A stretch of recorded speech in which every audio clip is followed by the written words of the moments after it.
imperio más grande del mundo. Pero no fue construido en un día. El ascenso, la caída, los conquistadores, los conquistados, Roma, el gran imperio de Roma.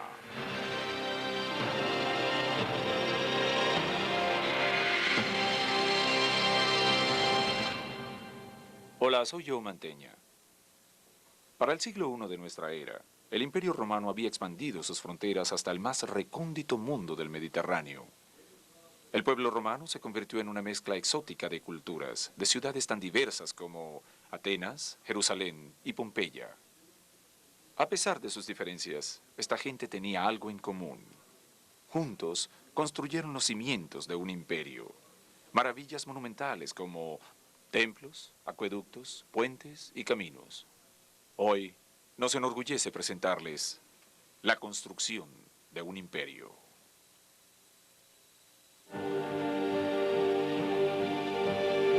La construcción de un imperio. El Imperio Romano era un crisol de culturas, una nación de sonidos, paisajes y olores diferentes. Para el año 80 de nuestra era, la idea de ser romano se había difundido en todo el mundo del Mediterráneo. El imperio se extendía desde Bretaña a Siria, incluyendo innumerables territorios desde la costa atlántica de Portugal, las montañas de Europa Central, hasta los desiertos de Egipto, el Medio Oriente y más allá. Roma era aún la capital del mundo, una verdadera ciudad cosmopolita. Pero para finales del primer siglo de nuestra era, había otras 4000 Romas, ciudades en las provincias del Imperio Romano.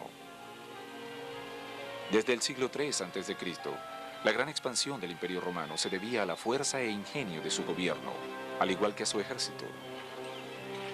Legiones fuertemente armadas ayudaron a colocar los cimientos de esta superpotencia del Mediterráneo, conquistando territorios extranjeros de costumbres, idiomas y creencias religiosas diferentes. Cuando los romanos tomaban una provincia, enviaban a un grupo de abogados, quienes adaptaban las leyes locales a las leyes romanas.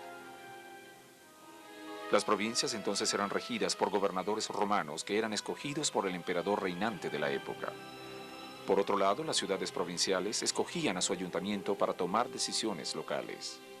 When I first came to Rome, I came in search of the ancient Romans, and I was overwhelmed by the city of Rome. But then slowly, I started to move out of Rome to explore the length and breadth of the Roman Empire.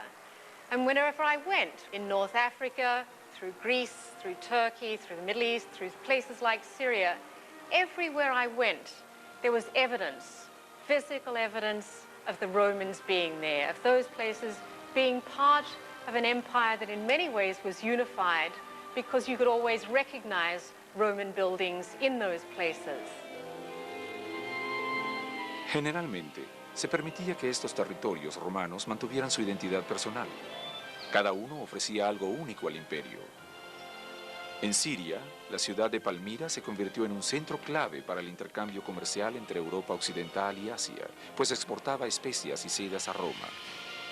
La ciudad de Afrodisia, ubicada en la Turquía moderna, albergaba a la escuela de escultura más prestigiosa del imperio. En Bath, Inglaterra, las aguas termales y baños públicos se convirtieron en un balneario popular para los aristócratas de las clases altas que necesitaban una cura o simplemente descansar. Pero con el correr del tiempo, la arquitectura del imperio se convirtió en una mezcla de estilos romanos y provinciales. Las ciudades grandes de las provincias representaban el lado público del imperio, pero había otros pueblos que reflejaban el lado privado de Roma. En la provincia de Italia, a 250 kilómetros al sur de Roma, se encontraba la ciudad de Pompeya. Construida cerca del volcán Vesubio y la bahía de Nápoles, Pompeya era un balneario para los romanos ricos y famosos. Pero mientras algunos visitantes llegaban a tomar sol y a disfrutar de la brisa marina, los ciudadanos de Pompeya llevaban una existencia bulliciosa y próspera. If we could transport back to antiquity, I think the first thing that would strike us in the streets is no automobile, no motor car, and none of the fumes that we associate. Instead, the horse-drawn chariot, or rather the mule-drawn chariot, the noises associated with that, enormous great wheels creaking along the streets, and then a whole series of smells that we don't meet. For instance, from the fulleries, the smell of the urine in which they wash the clothes, or from the food shops, the smell of the exotic spices and so on. Los ciudadanos de Pompeya caminaban por las angostas calles cuando iban de compras, buscando telas o alimentos. La gente hacía cola en las panaderías como esta para comprar una hogaza de pan fresco o las galletas que hacían especialmente para los perros. Un ciudadano podía detenerse para comer algo rápido en los muchos mostradores de comida para llevar que se encontraban en casi todas las calles. Mucha gente pobre vivía de esta comida, ya que no tenía cocina.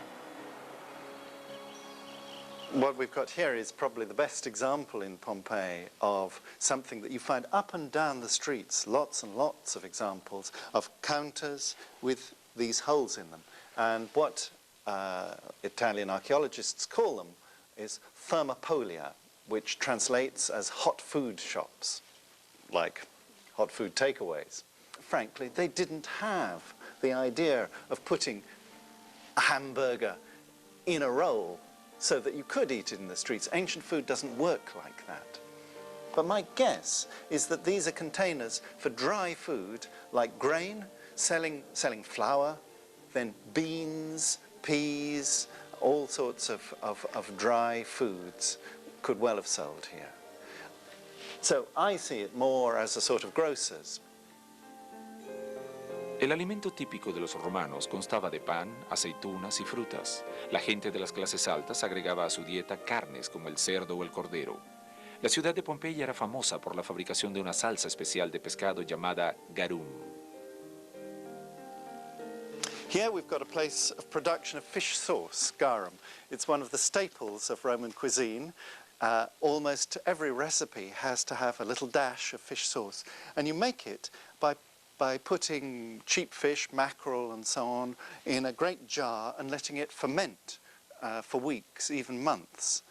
And these are the jars where the fish was left to ferment. An extremely smelly business while it goes on, though the sauce that comes out no longer smells of fish. It's got a very delicate salty flavour, and people paid very high prices for it. Down here there are still tiny remains of the fish that was fermenting here in AD 79. This odd sawdust-like substance is full of tiny fish bones. You can still see them.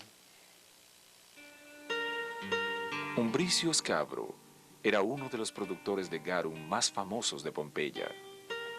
Grandes cantidades de recipientes de salsa de pescado que llevaban su nombre se distribuían en los centros gastronómicos de todo el imperio.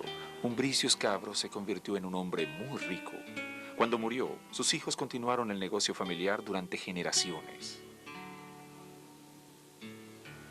En Pompeya, al igual que en todas partes, la riqueza de un romano se reflejaba en su ocupación y en la casa donde vivía.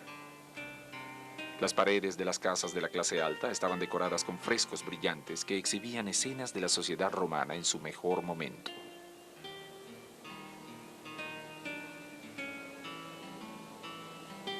Los pisos estaban acabados en mosaicos. Miles de baldosas minúsculas que se cementaban juntas al igual que un rompecabezas para revelar una escena hermosa.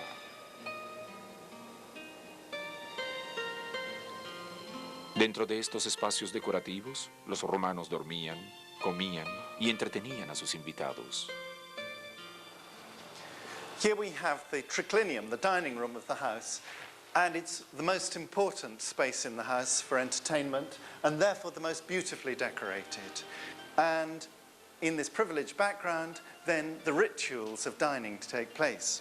A triclinium because you have 3 couches stretched out symmetrically, 1, 2, 3 against the wall. And on each couch, 3 guests recline. They stretch out, leaning down on their left elbows and putting their right hands out to eat the food. The Hollywood myth of the Roman dinner is a great orgy, an enormous banquet with dozens of bodies lying around, writhing together almost. I think the Roman reality is something much more modest. Look at the small size of the room, just room for 9 people to eat together.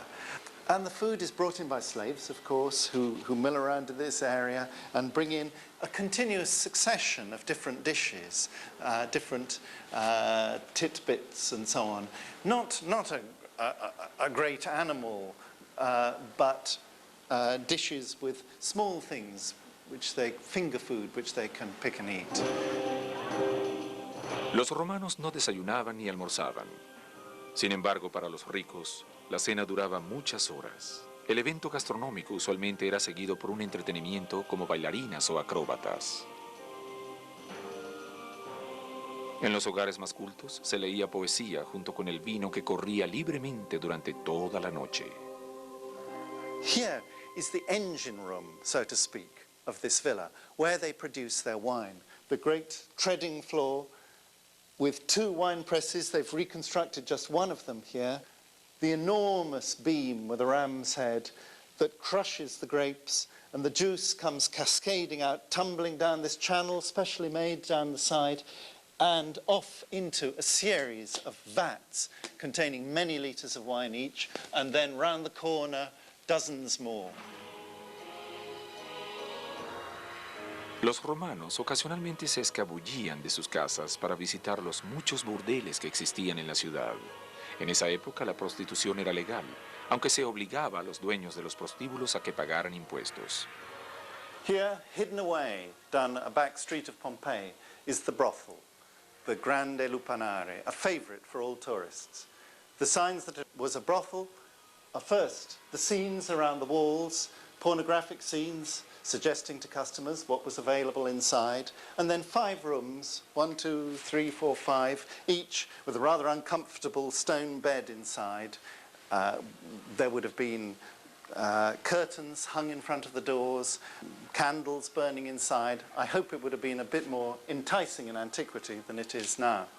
And on the walls were dozens of graffiti recording the comments of satisfied customers. Durante siglos, Pompeya fue una ciudad próspera. Entonces, llegó ese fatídico día del 24 de agosto del año 79 de nuestra era. El Vesubio, el imponente volcán ubicado al lado de la ciudad, entró en erupción. Una nube de gas, cenizas, piedras y lava envolvieron a Pompeya, al igual que a su ciudad hermana, Herculano. En el monte Vesubio había enormes cortinas de fuego y llamas que saltaban prendiendo fuego en diferentes puntos y su brillantez era enfatizada por la oscuridad de la noche. Plinio el Joven. Una lluvia torrencial de cenizas derribó los edificios. Solo unos pocos de los 20.000 habitantes de Pompeya, de los 5.000 de Herculano, lograron escapar con vida. Pero la mayoría quedó atrapada, sepultada bajo 20 metros de cenizas y lava volcánica. Una gran parte de los ciudadanos murió al inhalar los gases tóxicos. Pompeya se convirtió en una ciudad perdida en el tiempo. Sus víctimas quedaron solidificadas. La catástrofe sorprendió a Roma. Nadie podía creer que la ciudad junto a la bahía había desaparecido.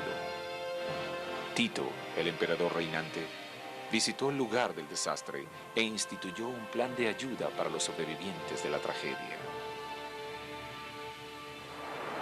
Pompeii is cut off at one particular moment, AD 79, when you could say the Roman Empire is actually at a peak.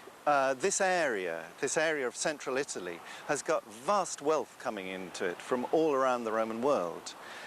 So you've got a moment of economic explosion, so to speak. But at the same time, Pompeii itself is in terrible trouble. La destrucción de Pompeya simbolizaba la fragilidad de la inmortalidad del imperio. Una civilización antigua había existido durante más de 100 años. Pero los tiempos estaban cambiando. La capital de Roma aún mantenía el poder, pero las provincias comenzarían a ejercer su propia influencia dentro del imperio. Las provincias romanas suministraron nuevas ideas y sangre fresca al viejo sistema de Roma.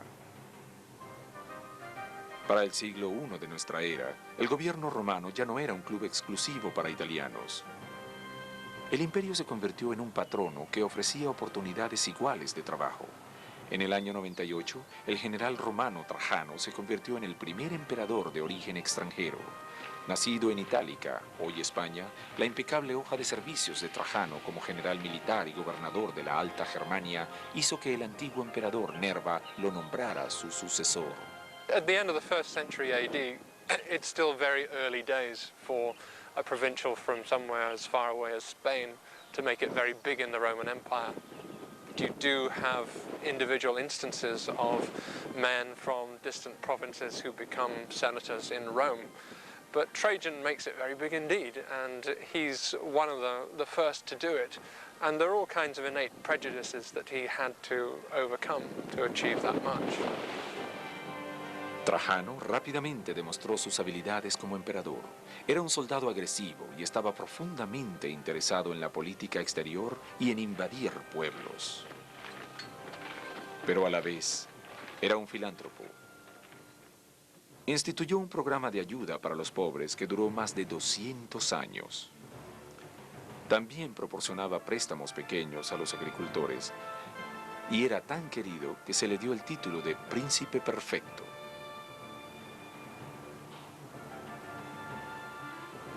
Los ciudadanos romanos también respetaban a la esposa de Trajano, Pompeia Platina, nacida en Galia, ahora Francia.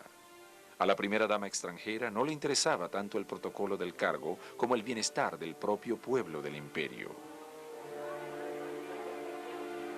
Cuán modesta es en su vestir, cuán moderada es con el número de sus ayudantes, cuán poco presumida es cuando viaja al exterior. Plinio el Joven. A diferencia de su esposa, Trajano era conocido por sus gastos frívolos. Tenía debilidad por el vino y los mancebos. Pero la mayor parte del tiempo, Trajano se concentró en romanizar los territorios que ayudaba a conquistar a través del arte, la arquitectura y la ingeniería. A cambio, las provincias exportaban alimentos exóticos y otras provisiones a Roma que podían ser adquiridas en los diferentes mercados, incluyendo el mercado de Trajano, quizás el primero y mayor centro comercial techado del mundo. I think Trajan's markets are probably one of the most impressive and most complex works of Roman architecture that have survived to us. There's absolutely no real archaeological or literary evidence to prove they were markets, but on the other hand, we can imagine that they're very similar to a modern shopping complex, and we can imagine people coming here, shopping at one level for foodstuffs, shopping at another level. Here we are on the second level for clothes, for something like that, going up to a third level, perhaps furniture, perhaps jewelry. It must have been full of color and noise and smells, and all very exotic, I think, something that would have reflected very much the cosmopolitan nature of Rome. Trajano facilitó tanto las importaciones como las exportaciones al extender el inmenso sistema romano de caminos. Para el siglo IV de nuestra era, más de 85.000 kilómetros de caminos zigzagueaban por todo el imperio, creando una complicada red de arterias que se extendía desde el centro de Roma.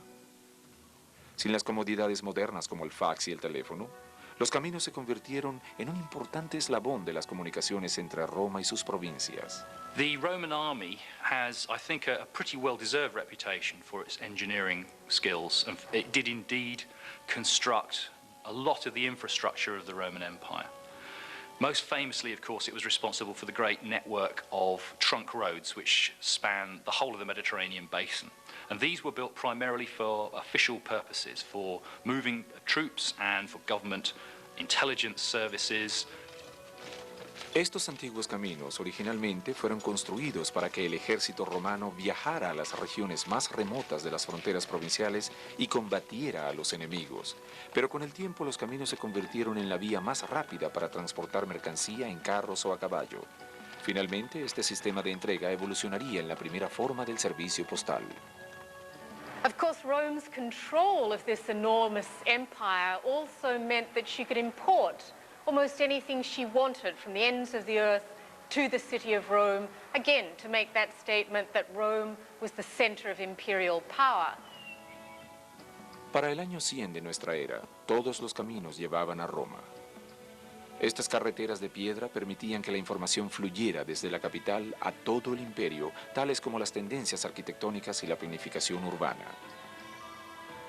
Una de las piezas de arquitectura más preciadas en casi todas las ciudades romanas eran los acueductos. Al igual que Roma, la mayoría de las ciudades de las provincias necesitaba agua. Como resultado, los romanos diseñaron enormes acueductos para llevar agua desde las vertientes cercanas a través de una serie de canales, luego a través de tuberías de plomo que alimentaban los baños, las fuentes públicas e incluso algunas casas pudientes. Aqueducts work purely on the basis of gravity, and this shows you the tremendous skill in the engineering, because you have to find sufficient water supplies to feed into the given population of whatever town it is you're dealing with, but you've also got to find them from the right places such that you're essentially flowing downhill. Without water, most of this lifestyle can't function, because there are very few places which naturally have enough water to support a population of a few thousand. Los romanos también diseñaron un sistema de plomería altamente sofisticado. Solo los ricos poseían letrinas privadas. La mayoría de los ciudadanos de las provincias utilizaban los lavatorios públicos. Unos largos bancos de piedra con unas aberturas muy visibles. Estos baños al aire libre también pasaron a ser unos centros de reunión. Los romanos socializaban entre ellos a la vez que atendían sus necesidades privadas. Durante el reinado de Trajano, el imperio comenzó a cambiar. La capital de Roma cada vez era menos importante.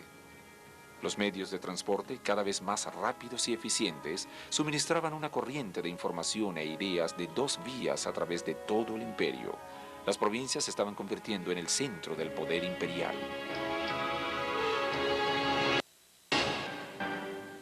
La ciudad de Roma siempre había esgrimido su influencia sobre las provincias, pero las provincias, a su vez, influenciaron a la capital imperial, convirtiéndola en la ciudad cultural más diversa jamás vista en el mundo.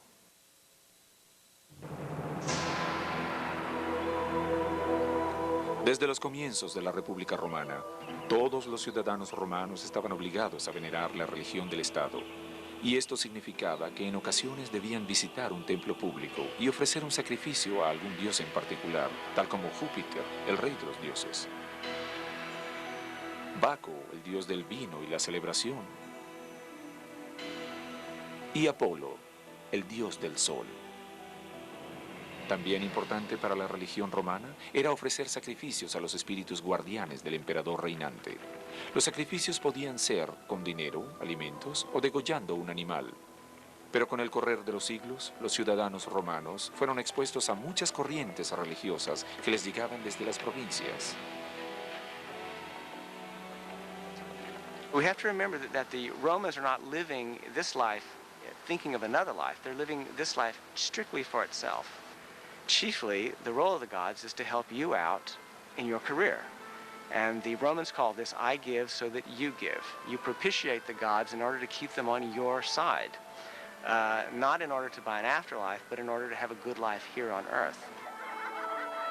Para el año 100 de nuestra era, los mercaderes, comerciantes y esclavos comenzaron a esparcir otras religiones místicas y cultos a través de todo el imperio. Muchas de estas creencias extranjeras atrajeron a la población romana en general. The Roman Empire provided the channels through which such religions could move much more easily than they could have at other times. So, for example, the Egyptian goddess Isis, who was at the center of another one of these so-called mystery cults. Her worship spreads not only to Italy, to the center of the empire, but far beyond that. That spreads to London, and we know there was a temple of Isis in London in Roman times. Los soldados romanos en particular se convirtieron en fieles seguidores del dios Mithres, el dios persa de las fuerzas del bien contra el mal. Su culto, que simbolizaba la muerte y la renovación, atraía a los soldados que siempre enfrentaban su propia mortalidad en el campo de batalla. El culto se originó en las provincias asiáticas, pero para el siglo I de nuestra era, sus templos podían encontrarse en Italia y en lugares tan lejanos como Bretaña. Los cultos como este ejemplificaban la diversidad religiosa y la tolerancia que existía en el Imperio Romano. Generally speaking, the Roman Empire was characterized by religious toleration. It was generally a world of live and let live. That for most cults, they were tolerated by the Roman Empire so long as the people who followed these cults were also happy to follow the Roman state religion, because that was the way in which you actually expressed your loyalty to the Roman state. Por regla general, Trajano toleraba las muchas religiones que se profesaban a todo lo ancho del Imperio Romano. Su rectitud como líder era muy estimada por la población romana, al igual que por los emperadores que le siguieron. En el año 117, Trajano sufrió un infarto y murió. Él y su esposa Pompeya no habían tenido hijos y Trajano no había nombrado a un sucesor. Pompeya supuestamente falsificó los papeles de adopción, haciendo que el primo menor de Trajano, Adriano, se convirtiera en su hijo legal y heredero al trono. Trajano y Pompeya habían cuidado de Adriano desde que había perdido a su padre a los 10 años. Bajo la tutela de Trajano, Adriano creció para ser un general y consejero respetado. A los 42 años, Adriano fue coronado emperador. Nacido en Roma y criado en España, era un hombre inquieto que había pasado la mayor parte de su vida adulta yendo de provincia en provincia como estudiante y como soldado. También era un hombre que desafiaba las tradiciones. En la Roma antigua, exhibir pelo corporal de cualquier tipo era considerado bárbaro, y Adriano se convirtió en el primer emperador que usó barba. El cabello se le enroscaba en el rostro como una barba completa que mantenía bien cortada. Sus ojos supuestamente eran brillantes y penetrantes. Era agradable en cuanto se le conocía y tenía un cierto encanto que le permitía mezclarse con sus humildes súbditos, quienes debieron haberlo visto más que a ningún otro emperador. Las historias agustinas. Para celebrar su ascenso al trono, Adriano lanzó todas las deudas y los impuestos sin pagar a una fogata pública. Rápidamente se ubicó como un emperador del pueblo. The Emperor Hadrian has had a quite good press historically, especially in the West, as being a pacific and sensible Roman emperor who was not going around invading people all the time. He was somebody who was interested in the peace and the prosperity of the provinces.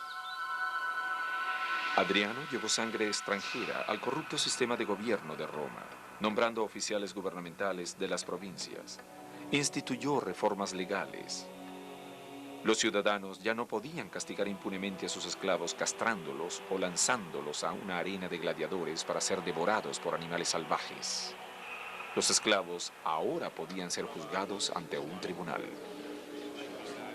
En cuanto a su vida privada, Adriano estaba casado con una mujer llamada Sabina, sobrina nieta del gran emperador Trajano. Pero era un matrimonio donde no existía el amor.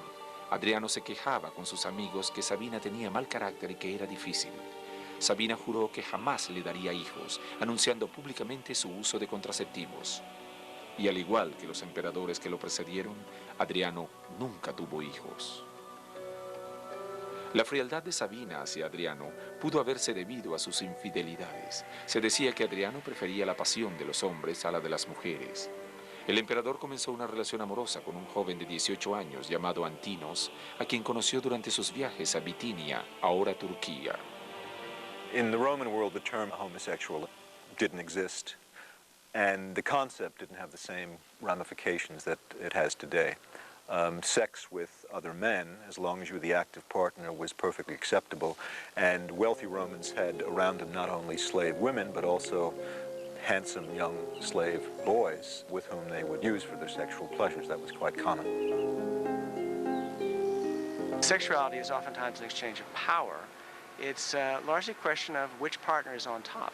So that in a homosexual affair, it's the submissive partner who sort of loses status. This means that if a Roman citizen were to have homosexual sex with a slave, there's really no problem there. You're simply using your property. However, if a Roman citizen were to play the submissive role, this is a loss of face and may be used as a scandal. Además de mantener su relación amorosa con Antinos, Adriano poseía una energía temeraria. Estaba decidido a darle la vuelta a todo el imperio. Por primera vez, los habitantes de las provincias conocerían el rostro, además del nombre de su emperador.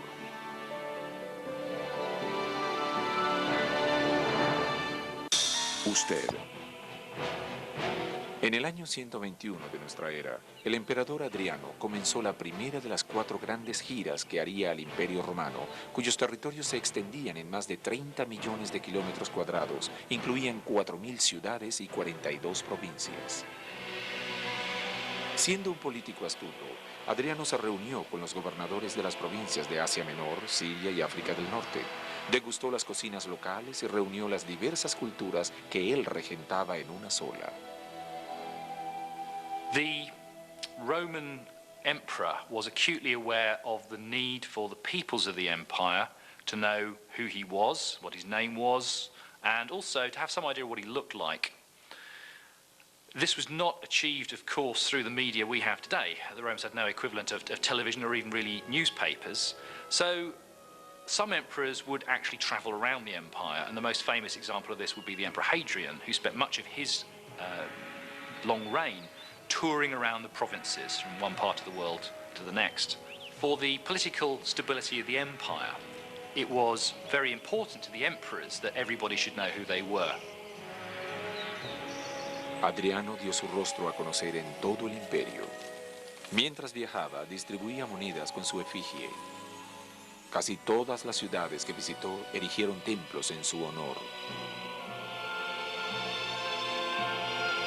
De todos los lugares que visitó, la provincia que más impresionó a Adriano fue la de Grecia. En Atenas quedó maravillado con el arte y la belleza arquitectónica de la ciudad. El amor de Adriano por Grecia se hizo tan conocido que los romanos comenzaron a llamarlo el griego. Hadrian wore a beard like Greek philosophers, dressed like Greek intellectuals, wrote Greek poetry, took a male lover. Almost a caricature of what was Greek. Of course, those old aristocratic Romans back in Rome, who objected even to Hadrian going east, said this is what happens when Roman emperor goes Greek. But ordinary people throughout the empire, I doubt, really thought that there was anything particularly wrong or odd with this.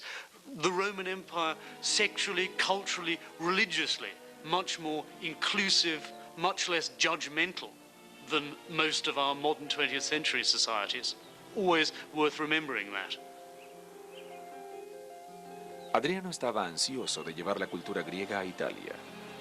En el año 125 comenzó la construcción de su palacio imperial, localizado en Tivoli, en las afueras de Roma. La propiedad de 120 hectáreas del emperador incluía un templo, fuentes y espejos de agua, todo decorado con obras de arte griegas y esculturas que había robado en Atenas. Adriano también tenía gusto por el drama. Era un protector de las artes y animó la construcción de teatros en todo el imperio. Now, the whole idea of having theatrical productions and having theaters was a Greek idea. It was something that was initially foreign to the Romans, but something which the Romans began to adapt. These theaters became progressively more elaborate. That is, they were decorated with marble, sometimes with large marble columns. La pasión de Adriano por el arte se expresaba en los edificios que construía. En el año 118 encargó la reconstrucción de una de las maravillas más perdurables de Roma, el Panteón, dedicado a todos los dioses romanos. Dentro del templo abovedado, los rayos de luz celestial se colaban por una abertura redonda llamada el óculo. Muchos romanos creían que este simbolizaba el ojo de los dioses que los vigilaba. A pesar de sus intereses por el arte y la arquitectura, Adriano continuó siendo un guerrero y como emperador mantuvo el poder del imperio en las provincias. En el año 122, Adriano construyó su logro más grande de todos, un muro de piedra de 115 kilómetros que atravesaba la campiña del norte de la provincia de Bretaña. Esta barrera defensiva tenía como fin proteger al imperio romano de los ataques de las tribus bárbaras del norte. El muro de Adriano se convirtió en una línea divisoria simbólica que separaba el mundo civilizado del incivilizado.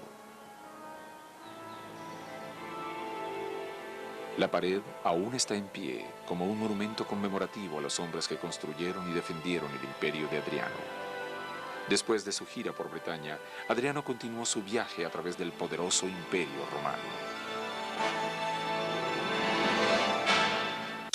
Usted está... Tras ser recorrido por las provincias. Primero viajó a través de Asia y luego navegó hacia Egipto, el país donde había estudiado magia y astrología cuando era joven. Adriano era un hombre muy supersticioso, a quien le intrigaban de sobremanera los cultos egipcios de Osiris e Isis. Viajó a Egipto con una enorme comitiva que incluía a su amante Antinos.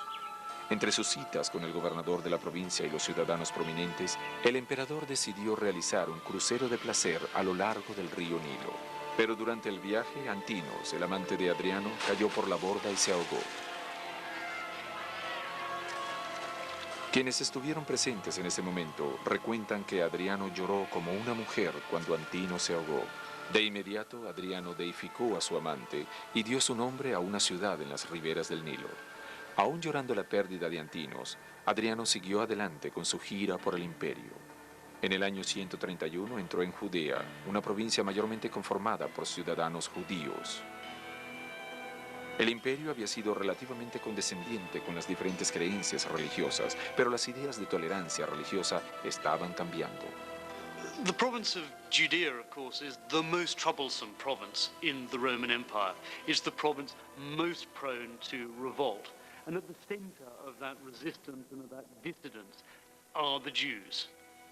That's important because it highlights why Judaism is different from any other religion in the Roman Empire, from other forms of paganism. Judaism is a tight, ethnically based religion with a long, deep past, and a religion too, based around a set of books. That made Judaism a much tighter and more difficult resistance group to break than any other group in any other province in the empire. En esa época, la gran mayoría de la gente que vivía en el Imperio Romano adoraba a muchos dioses, incluyendo a los dioses romanos, cuya veneración era obligatoria según la ley. Pero esto no era posible para los judíos, que creían en un solo Dios y cuyas leyes divinas prohibían el culto a otras deidades. En ocasiones, la negación de los judíos a venerar la religión del Estado causaba tensiones entre el emperador reinante y los ciudadanos de Jerusalén, la capital de Judea. The Jewish people at the time certainly considered themselves to be very different from the Romans of Italy. Of course, dietary habits and many details of their dress were very distinctive then, as they have been in more recent centuries, and as many Orthodox Jews are still very different today. The real clashes between the Jews and the Romans came about as a result of particularly the Romans failing to understand the depth of Jewish religious sensibilities. La insensibilidad de Roma hacia las prácticas religiosas judías había llegado a una serie de choques violentos. En el año 66 de nuestra era, bajo las órdenes del emperador Tito, los soldados romanos hicieron una incursión salvaje a través de las calles de Jerusalén. Masacraron a los ciudadanos y quemaron el templo sagrado de los judíos. El escritor judío Josefo recuerda la masacre. Iban por las calles, espada en mano, masacrando indiscriminadamente a todo aquel que se le atravesaba en su camino. Josefo.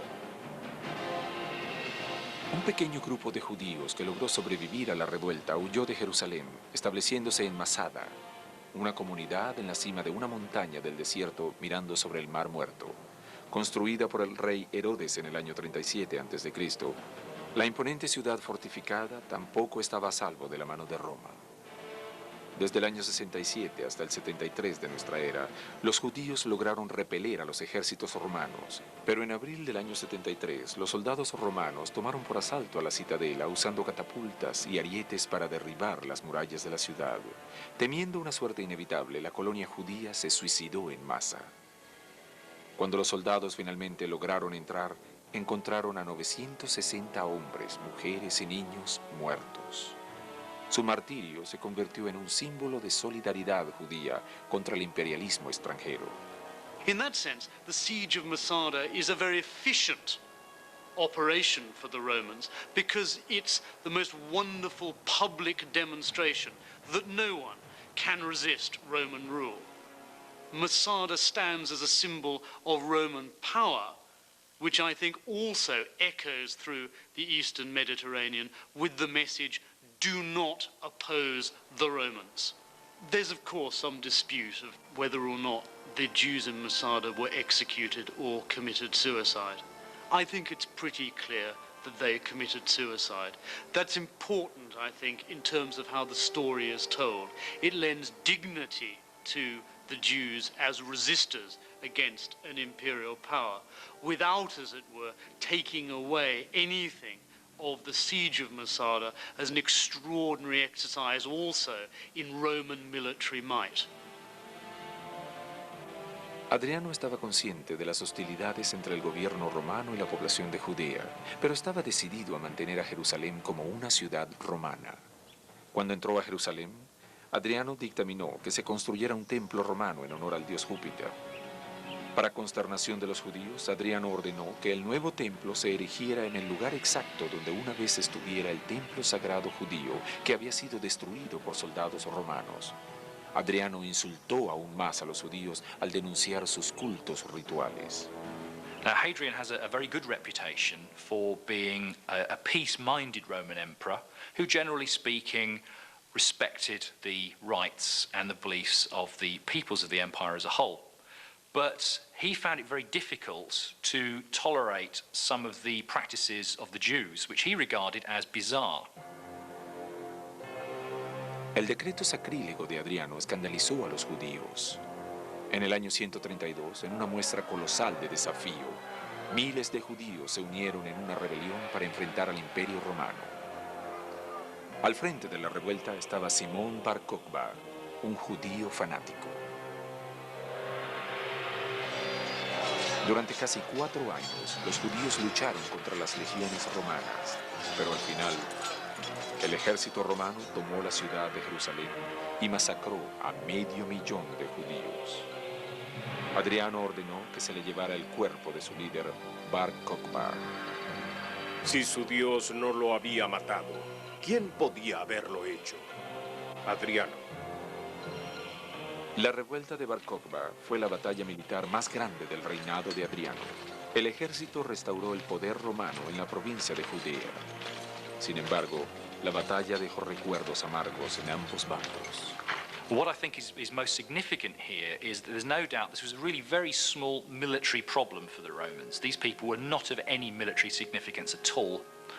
The reason for this is political, that the Romans wanted everyone else in the Middle East to see that they were not going to tolerate any such resistance. En el año 135, Adriano regresó a Roma. Había visitado 38 de las 44 provincias. Debilitado de salud, pasó los años que le quedaban de vida en su palacio de Tívoli. En el año 136, murió y fue sepultado en un monumento en Roma junto a su esposa Sabina.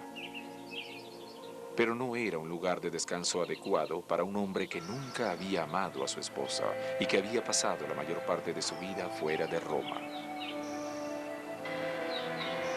Las giras de Adriano reflejaron una nueva realidad. Muchas de las provincias se integraron económica y políticamente al Imperio Romano. Y para el siglo II de nuestra era, la sede del poder ya no estaba en Roma. El poder estaba en las provincias.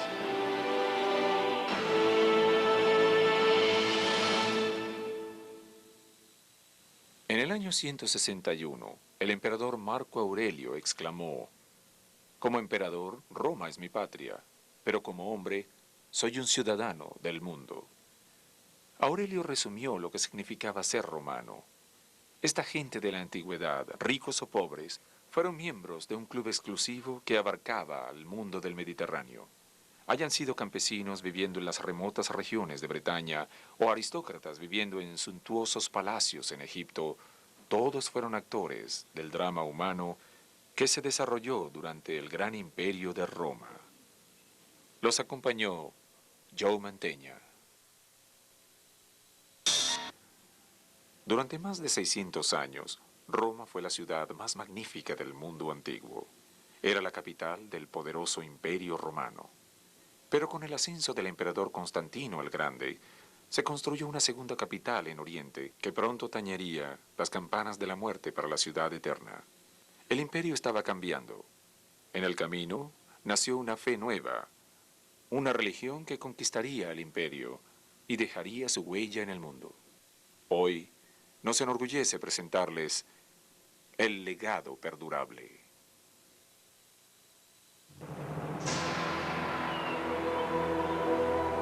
El legado perdurable. Esta era la tierra mística de Júpiter, Apolo y Marte, Míteros, Isis y Osiris. Un mundo de astrólogos, magos y milagros. Este era el Imperio Romano, donde la gente creía en muchos dioses y religiones. Pero en la provincia del Imperio de Judea, en el Medio Oriente, vivían los judíos, quienes le rezaban a un solo Dios y rechazaban a todos los demás. Su religión era el judaísmo. Los judíos creían que un Mesías llegaría para salvarlos, pero muchos discrepaban sobre cuándo llegaría este Mesías. Para el año 30 a.C., unos visionarios y eruditos judíos eran vistos como el Mesías. Uno de ellos era un maestro judío llamado Jesús. Un hacedor de milagros y sanador autoproclamado, Jesús atrajo a muchos seguidores que estaban buscando una nueva religión, una fe que pudiese darles consuelo por sus miserias en la tierra y prometerles una gloriosa vida después de la vida. I think what we have to understand is that Jesus is one of many religious leaders in the 1st and 2nd centuries AD who have very similar stories told about them. The problem that a Roman historian faces in dealing with Jesus is that his claims to divinity and his miracle stories against the background of the 1st and 2nd century are commonplace. They are not remarkable. They do not stand out. En esa época, no todos los ciudadanos de Jerusalén creían en Jesús. Los líderes religiosos judíos protestaban públicamente que Jesús había violado sus leyes al proclamar que era el Mesías y el Hijo de Dios. En respuesta a numerosas quejas, Jesús fue arrestado y llevado ante Poncio Pilato, el gobernador romano de la región. The trial of Jesus was clearly a matter of high importance in the immediate region in which it occurred. Pilate's principal concern, like that of any Roman governor abroad, was to keep the lid on any explosive situation in his province, because if it got out of hand, the governor, Pilate in this case, was going to be the one whose head was going to roll for not maintaining stability. And it was Pilate in the end, there's no question, who delivered the judgment. Crucifixion is a Roman penalty. It's not a Jewish penalty. Temiendo posibles repercusiones políticas por parte del emperador Tiberio en Roma, Poncio Pilato condenó a muerte a Jesús. Fue obligado a cargar una pesada cruz de madera a través de las calles de Jerusalén hasta una colina, donde fue atado y crucificado junto con otros 2 criminales del Estado. Let's get one thing about Jesus Christ absolutely straight. Hardly anyone noticed that he was crucified when he was crucified. This was a moment which passed amidst the thousands of other executions going on of various criminals and renegades around the Roman Empire. What's overwhelmingly interesting about Pontius Pilate is that he's disinterested in Jesus. He was another Jew who claimed to be a Messiah, to be leading another resistance movement. He was one of many with whom the Roman authorities had to deal. The crucifixion of Jesus would have hardly made a ripple in the center of power, which was Rome. It wouldn't have made a great impact at all, because Judea was a far-off place, a poor province, important in certain ways strategically, but certainly not central to Roman power. Según la Biblia, el hombre llamado Jesús murió en el año 33 de nuestra era. a la edad de 33 años, pero pasarían 3 siglos antes de que su nombre Cristo, que significa Salvador, se convirtiera en el nombre de una nueva fe, la cristiandad, una religión que cambió el rumbo de la historia romana y del mundo. Christianity became powerful over a long period of time. It begins as a type of Jewish religion or Jewish sect. It then expands out to non-Jews, and then Christianity begins to separate itself from Judaism and become a religion of its own. Uno de los primeros misioneros cristianos fue un judío griego llamado Pablo, que nunca llegó a conocer a Jesús. Décadas después de su crucifixión, Pablo se embarcó en una misión enérgica por las provincias romanas del cercano Oriente y por Grecia. Habló por igual con judíos y no judíos, animándolos a convertirse a la nueva religión del cristianismo. Con la persistencia de misioneros como Pablo, pequeñas comunidades cristianas surgieron en todo el imperio. The rise of Christianity, of course, is one of the major events of the Roman imperial period. Why it actually happens is very hard to say, and of course it partly depends on one's own religious orientation. There were quite a lot of quite similar religious cults at the time which have features very similar to Christianity, not least religions which gave a sense of why one is in the world and a promise of an afterlife. Why particularly Christianity? It was perhaps to some extent in the right place at the right time. Por regla general, a los romanos se les permitía practicar cualquier religión siempre y cuando también veneraran a los dioses del Estado romano, especialmente a Júpiter, el espíritu guardián del emperador. Los cristianos y judíos romanos cada vez más se negaban a participar en los sacrificios públicos para los dioses romanos, pero a diferencia de los judíos, los cristianos eran vigorosos a la hora de reclutar conversos. A finales del siglo III, los cristianos habían reclutado miembros de otros grupos religiosos, incluyendo algunos de las comunidades judías. Incluso reclutaron soldados del ejército romano. What happened during the course of the 3rd century was that there was civil war and anarchy and invasion. And the government, which had supported all of these urban centers, began to collapse. When that happened, the relative strength of these small Christian organizations became greater. So the power of these Christian churches during the course of the 3rd century, as the government sank into anarchy, became stronger and stronger. Con el pasar de los siglos, otros emperadores se hicieron cada vez más intolerantes con otras religiones. En el año 202, el emperador Septimio Severo prohibió que los ciudadanos romanos se convirtieran al judaísmo o al cristianismo. Aquellos que desobedecían sus órdenes eran ejecutados en los anfiteatros, asesinados por soldados o devorados por animales salvajes. Sus ejecuciones se convirtieron en eventos deportivos. Los cubrían con pieles de animales salvajes y eran despedazados por perros. Tácito. Uno de los más feroces perseguidores de los cristianos fue el emperador Dioclesano.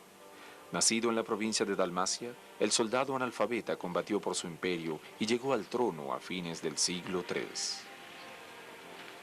Pero con el tiempo, Dioclesano ya no se sintió capaz de dirigir su vasto imperio, que incluía 44 provincias de diferentes culturas y creencias. En el año 286, Dioclesano creó una tetrarquía, donde 4 emperadores compartirían la dirección del imperio.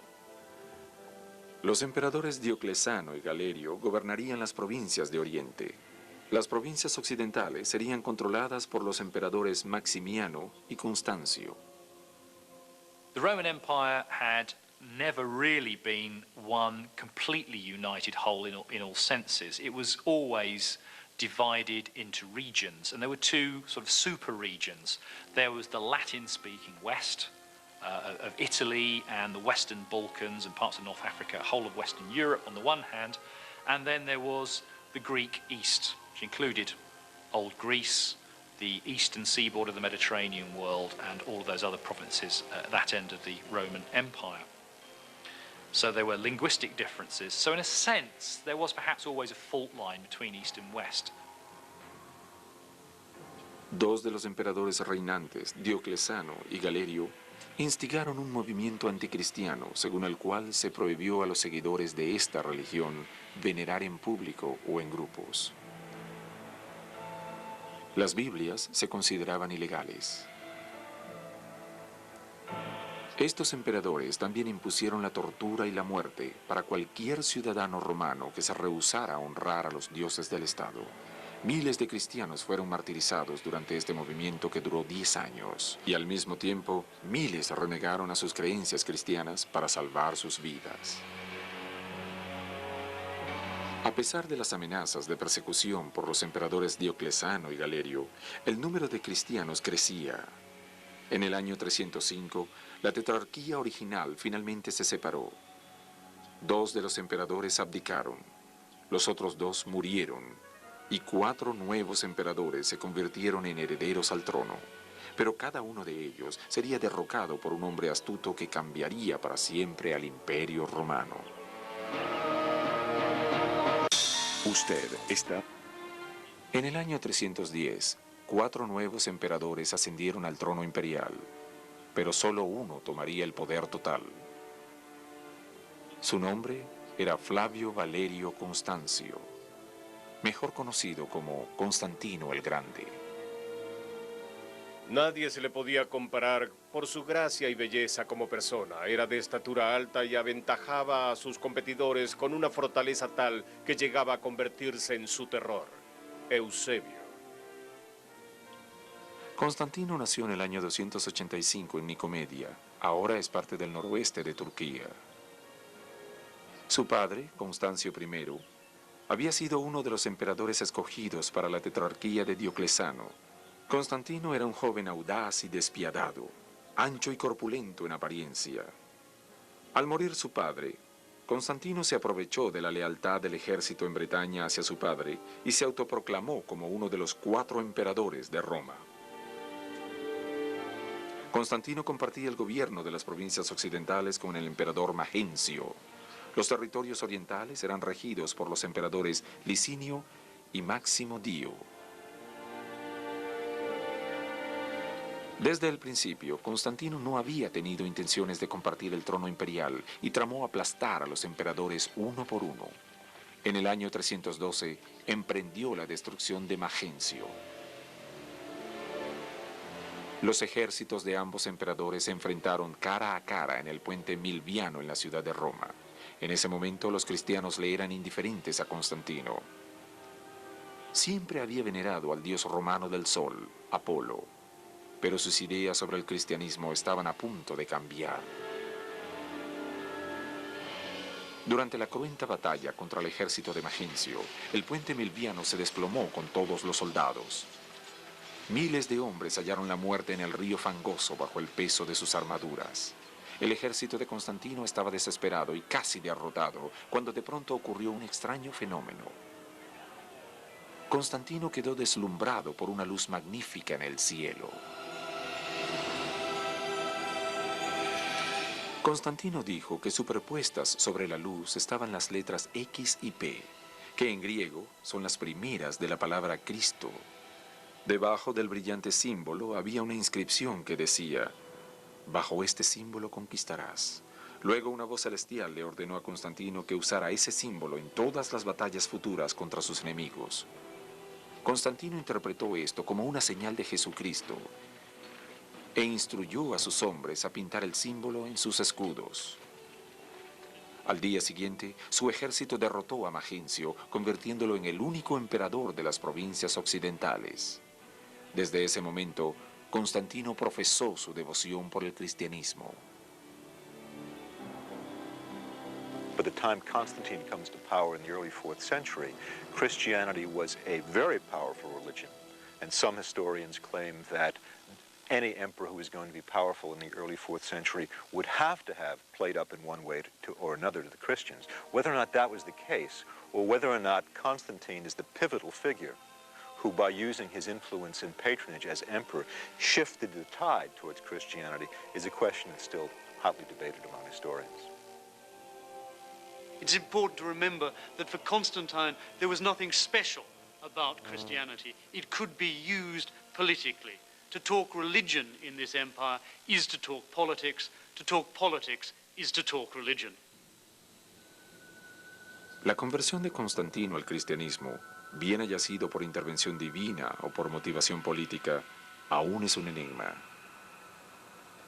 Pero el cristianismo rápidamente se convirtió en su cruzada. Christianity achieves success as a Roman religion because Christianity is a religion of war. Constantine